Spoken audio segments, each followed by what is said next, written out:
Hello guys, எல்லோரும் எப்படி இருக்கீங்க? நான் சேனல் ஆரம்பித்து என்னோடய ஃபஸ்ட்டு வீடியோ ஹிட் ஆகுதுன்னா அது பிரியாணி தான். ஃபஸ்ட்டு 12K வியூஸ் போச்சுங்க பிரியாணி. வாங்க பிரியாணி வீடியோ பார்க்கலாம். இன்றைக்கி நிறைய பேர் என்கிட்ட வந்து அந்த வீடியோ பார்த்துட்டு கேட்டது, எல்லோரும் ரெசிபி போடுங்க, இன்க்ரீடியன்ஸ்லாம் மெஷர்மெண்ட்லாம் சொல்லி போடுங்க. ஏன்னா நான் அதில் சாங் சொல்லி தான் போட்டிருந்தேன், அதனால் ரெசிபி போடுங்க அப்படின்னு சொல்லியிருந்தாங்க. இன்றைக்கி நான் சொல்ல போகிற மெஷர்மெண்ட் எல்லாமே 2 kgக்கு 2 kg சிக்கன் எடுத்து வச்சுருக்கேன், 2 kg அரிசி அலசி ஊற வச்சுருக்கேன். இப்போது 2 kg பிரியாணிக்கு 400 ml எண்ணெய் சேர்த்துட்டு 1 kg ஆனியன் வந்து நீல வாக்கில் கட் பண்ணி சேர்த்துக்கோங்க. அதுக்கப்புறம் எல்லாமே 2 கிராமில் பட்டை, லவங்கம், கிராம்பு இது வந்து 2 கிராமில் எடுத்து வச்சுக்கோங்க. அதை சேர்த்துக்கோங்க. வெங்காயம் நல்லா வதங்கட்டும். நடுவில் நீங்கள் கிளறிக்கிட்டே இருக்க வேணாம், கிளறிட்டே இருந்தால் தான் வதங்கிறதுக்கு லேட் ஆகும். அப்படியே விட்டிங்கன்னா நல்லா கண்ணாடி பதம் வந்து அதுக்கப்புறம் அது கொஞ்சம் ப்ரௌன் ஆகும். இந்த ப்ரௌன் ஆகிற நேரத்தில் தான் நம்ம வந்து கொத்தமல்லி புதினா சேர்க்கணும். ஃபஸ்ட்டு கொத்தமல்லி சேர்க்கணும். கொத்தமல்லி தான் நல்லா நம்மளுக்கு அரோமா கொடுக்கும். எப்போவும் கொத்தமல்லி ஃபஸ்ட்டு சேருங்க. அடுப்பு ஃபஸ்ட்டு சிம்மில் வச்சுட்டு கொத்தமல்லி சேர்த்துக்கோங்க. கொத்தமல்லி சேர்த்துட்டு ஒரு சின்னதாக வதக்கிக்கோங்க. அதுக்கப்புறம் பச்சை மிளகா, புதினா சேர்த்துக்கோங்க. நல்லா எல்லாத்தையும் கிளறி விட்டுக்கோங்க. கொஞ்சம் வதங்கும் போதே அது வந்து ரொம்ப அந்த ஆனியனோடு சேர்ந்து கம்மியாகிடும். கொத்தமல்லி புதினா 2 kgக்கு ஒரு கட்டு சேர்த்துக்கோங்க. நம்ம கடையில் வாங்குறது ஒரு கட்டு. நான் 1 kgக்குனா ஆஃப் கட்டு யூஸ் பண்ணுவேன். இப்போது red chilli powder 1 kgக்கு 10 gram, 2 kgக்கு 20 gram. So 10 gram வந்து ஒரு 1 ஸ்பூன் போட்டாலே 10 கிராம் வந்துடும். அதனால் நான் அதை கனெக்ட் பண்ணி நான் 2 ஸ்பூன் சேர்த்துருக்கேன். கலருக்காக காஷ்மீரி ரெட் சில்லி சேர்த்துருக்கேன். உங்களுக்கு கொஞ்சம் ஸ்பைசஸ் வேணும்னா நீங்கள் கொஞ்சம் எக்ஸ்ட்ரா ஒரு 1/2 ஸ்பூன் வேணால் ஸ்பைசஸ் எக்ஸ்ட்ரா சேர்த்துக்கோங்க. பட் வந்து அதிகமாக சேர்த்துறாதீங்க, காரமாக இருக்கும். இதுவே ரொம்ப காரமாக இருக்கும். ஜிஞ்சர் கார்லிக் பேஸ்ட் நம்ம தனித்தனியாக அரைச்சி சேர்க்கலாம். நான் வந்து எனக்கு டைம் இல்லாதனால நான் அப்படியே வீட்டில் இருந்ததே சேர்த்துட்டேன் கொஞ்சம் அதிகமாக. அது ஒரு 4 ஸ்பூன் போல் சேர்த்துருக்கேன்.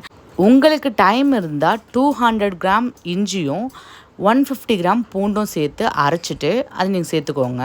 ஏன்னா 2 kgக்கு அதுதான் குவான்டிட்டி. ஜிஞ்சர் கார்லிக் பேஸ்ட் சேர்த்ததும் நம்ம ஸ்டவ்வை ஹையில் வச்சுக்கலாம். லோ ஃப்ளேமில் இருந்தால் வதங்காது.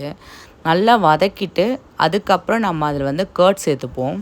கர்டு வந்து ஒரு 1/2 லிட்டர் எடுத்து அதில் வந்து 500 ml இருக்கும்ல, அதில் வந்து நம்ம 400 ml போல் சேர்த்துப்போம் நம்ம அதில். ஏன்னா 1 kgக்கு 200 ml, 2 kgக்கு 400 ml சேர்த்துப்போம். சேர்த்துட்டு அதையும் நல்லா மிக்ஸ் பண்ணிட்டு அப்புறம் தக்காளி சேர்த்துப்போம். தயிர் சேர்த்தோன்னே தக்காளி சேர்த்துக்கோங்க. அப்படி இல்லைனா தக்காளி கூட நீங்கள் தயிர் சேர்த்துக்கலாம்.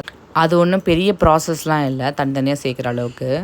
நான் உங்களுக்கு நல்லா புரியணுன்றதுக்காக தனித்தனியாக சேர்த்து காமிச்சிருக்கேன்.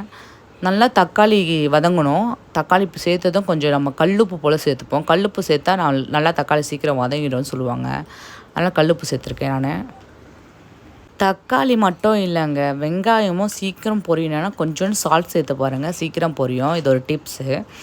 ஆக்சுவலி நான் அந்த மாதிரி தான் பண்ணுவேன். சில டைம் வெங்காயம் வதங்கணுன்னா சீக்கிரம் வதங்கணும் அப்படின்னா நான் கொஞ்சமாக சால்ட் சேர்ப்பேன், சீக்கிரம் வதங்கிடும். இந்த மாதிரி ஒரு கன்சிஸ்டண்ட்டுக்கு அந்த தொக்கு வந்ததுக்கப்புறம் இது வந்து 2 லிட்டர் பாட்டில், என்னோடய வாட்டர் பாட்டில் இதில் வந்து 2 லிட்டர் தண்ணி இருக்கும். அதில் வந்து நான் 3/4 பாட்டில் சேர்க்குறேன்.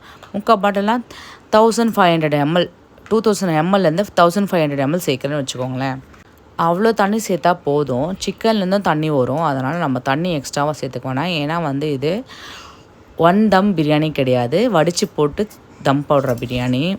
நான் கொஞ்சம் சால்ட்டு பத்தாதனால கொஞ்சம் எக்ஸ்ட்ரா சேர்த்துக்கிறேன். நீங்கள் வேணும்னா சேர்த்துக்கோங்க, பார்த்துட்டு சேர்த்துக்கோங்க. சால்ட்டு மட்டும் உங்களோட டேஸ்ட் பொறுத்து தான்.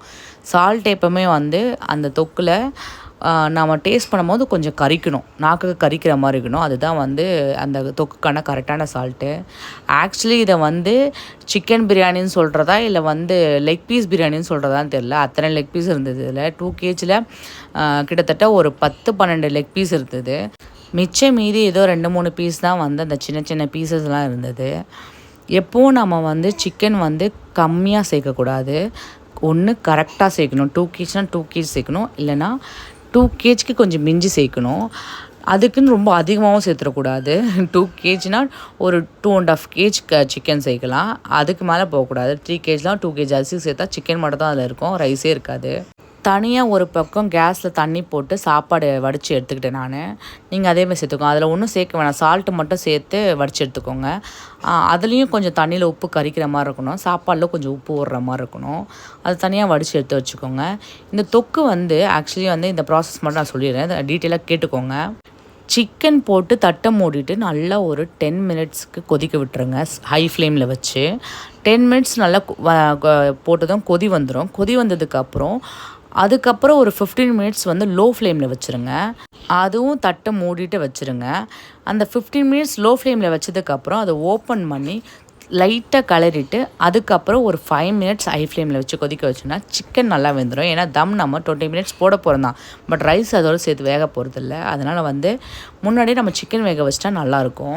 அரிசி ஒரு 60 to 70% வெந்தால் போதும், அதிகமாக வேக வச்சுட்டா குழஞ்சிரும்.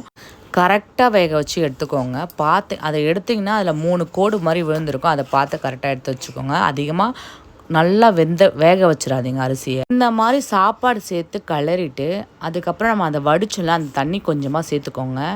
எந்த அளவுக்கு சேர்க்கணுன்னா அந்த சாப்பாடில் நம்ம அழுத்தி பார்க்கும்போது அந்த தண்ணி லைட்டாக சாப்பாடும் தண்ணியும் ரொம்ப மிதக்கக்கூடாது, அழுத்தும் போது உள்ளே லைட்டாக தண்ணி இருக்கணும், அந்தளவுக்கு இருந்தால் போதும். அந்தளவுக்கு சேர்த்துட்டு தம் ஒரு 25 மினிட்ஸ் போட்டு எடுத்திங்கன்னா பிரியாணி அந்தளவுக்கு டேஸ்ட்டாக இருக்கும். கடை பிரியாணி மாதிரி. நீங்கள் கம்மி குவான்டிட்டியில் செஞ்சாலுமே கடை பிரியாணியோட ஃப்ளேவர் இருக்கும் அதில். எனக்கு இந்த மாதிரி எப்படி குவான்டிட்டி மெஷர்மெண்ட்ஸ்லாம் தெரிய வந்ததுன்னா, என்னோடய தம்பி வந்து கிட்டத்தட்ட 25 kg 15 kg 25 kgலாம் பண்ணுவான் ஃபங்க்ஷன்ஸ் வீட்டிலலாம் போயிட்டு. அது வந்து அவனுக்கு அவங்க ஃப்ரெண்ட்ஸ்க்குலாம் பண்ணி கொடுத்து அது பழக்கமாகிடுச்சு. அதை இது மாதிரி ஃபாலோ பண்ணி தான் பண்ணுவான். அந்த இன்க்ரீடியன்ட்ஸ்லாம் மெஷர்மெண்ட்லாம் கரெக்டாக பண்ணி அப்படி தான் எனக்கு தெரிய வந்துச்சு. அந்த எல்லா கிரெடிட்ஸும் என் தம்பிக்கு தான் போய் சேரும். பிரியாணி மட்டும் இல்லாமல் எங்கள் வீட்டில் ஃபிஷ் ஃப்ரை பண்ணோம், சிக்கன் ஃப்ரை பண்ணோம், ப்ரான் மசாலா பண்ணோம். எல்லாமே சேர்த்து வச்சு சாப்பிடும் போது சீரியஸாக ஒரு ஹெவன்லி ஃபீலாக இருந்தது. எங்களோட சண்டே லஞ்ச் இப்படி தான் இருந்தது. உங்கள் லஞ்ச் எப்படி இருந்தது கமெண்ட் பண்ணுங்கள்.